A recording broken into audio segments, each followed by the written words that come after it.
Steht da Tropfen höhlt den Stein. Consistency is basically the key. خلاص؟ اتكلمنا قبل كده على قوة الdaily routine وقد إيه هي حاجة underrated وأنت بتتعلم German. أنت as a German learner خلاص، مش كفاية إن أنت تروح الcourse، ولو أنت self learner مش كفاية إن أنت تقعد تفتح الفيديو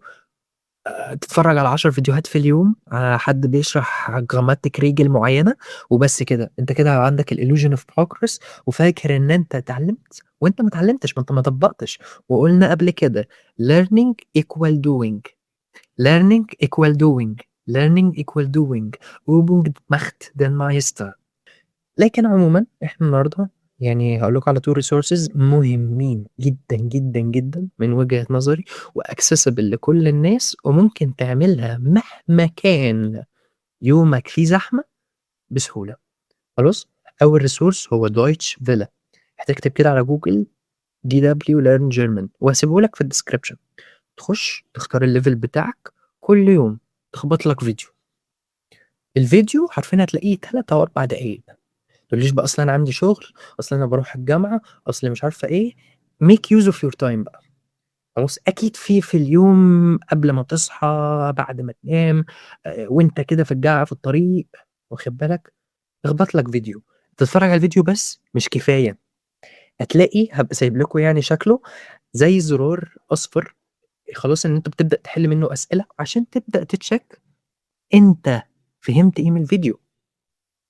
طب يا ده أنا بيبقى عندي مشكلة إن أنا باقعد كل شوية أوقّف وأترجم كل حاجة على Google translate غلط، أنت بتتعلم غلط وعشان كده مش هتتحسن، غلط، ما تخلّيش حد يضحك عليك، اوصل صح أحسن ما توصل بسرعة،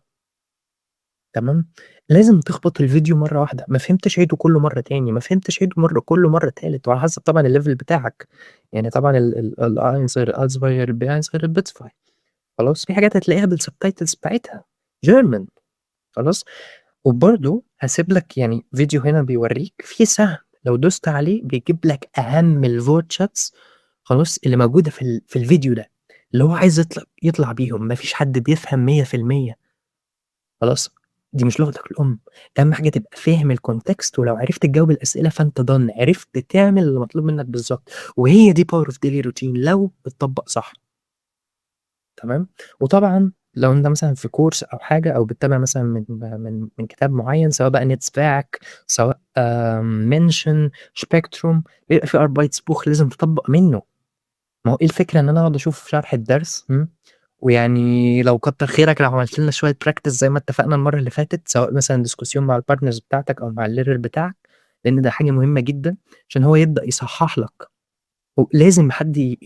يعني يdedicate نَفْسه إن تعالَ لأ، أنت قُلت حاجة غلط، طب ما تيجي نقولها بطريقة مختلفة، طب ما تيجي مثلًا نزوّد حتّة في الحتّة الفلانية، طب استخدم الrhythm الفلاني، وبالمناسبة الrhythm ما بتتحفظش، اللغة تُكسب ولا تُحفظ، الrhythm هي وسيلة tool ما ينفعش أجيب عيش فينو وأقعد آكله سادة، لأ، لازم أحُط فيه جبنة، لازم أحُط فيه مربى، حتّة فرخة، ده الكلام بتاعك وأفكارك الإيدين بتاعتك، تتحط فين بقى في العيش الفينو اللي هي الريداميتل بس، فتاني consistency is key وتاني resource معانا هيبقى easy German videos easy German على حسب الlevel بتاعك هتلاقي playlist طويلة عريضة موجود فيها كل اللي نِفْسك فيه، كل يوم لازم فيديو، مهمين جدًا، جدًا.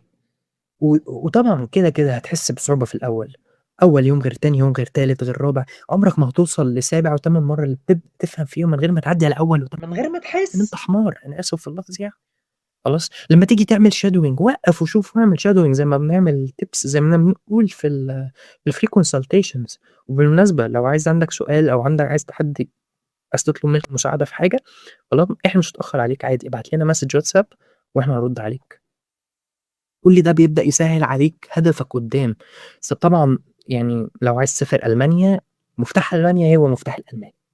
معاك ألماني معاك مفتاح ألمانيا، سواء عايز تعمل Ausbildung تعمل دراسة، تدرس هناك يعني، تشتغل call center هنا، تعلّي فرصك، أنا مش هاقول لك أنت تتعلم ألماني ليه، يعني مش هاقول لك ده ليه أنت عارف، أنت داخل فيديو عارف، أنت داخل فيديو عارف، أنت مش محتاجني أقول لك، خلاص، وأنت عارف برضه إن أنت لو عايز الحاجات دي فأنت بتgo through إن يالّا أنا هاجي في وقت إن أنا محتاج أعمل Vorbereitung للPrüfung عشان أدخل أجيبه من أول مرّة، أحضّر الامتحان عشان أنجح فيه، وده برضه عملنا عليها فيديو، هتلاقوا كريستيانو رونالدو وكورسات الألماني تمام، خلاص، فببساطة أنت محتاج تقعد كده مع نفسك تعمل لك daily routine أو تروح لحد based on الplan اللي أنتم ماشيين فيها مع بعض، سواء أنتم بتعملوا Vorbereitung مثلًا مع بعض أو لو مثلًا بتتابع معاه أو لو حد بيتابع معاك مثلًا Sprechen course معيّن عشان تقوي الsprachenfähigkeit اللي عندك، خلاص، تكسر الحاجز بتاع اللقلقة وإن أنت تقعد تعلّق، خلاص، الكلام ده كلّه. بس، فيعني ich bedanke mich bei Ihnen. Vielen Dank und bis zum nächsten Mal. Ciao. Tschüss.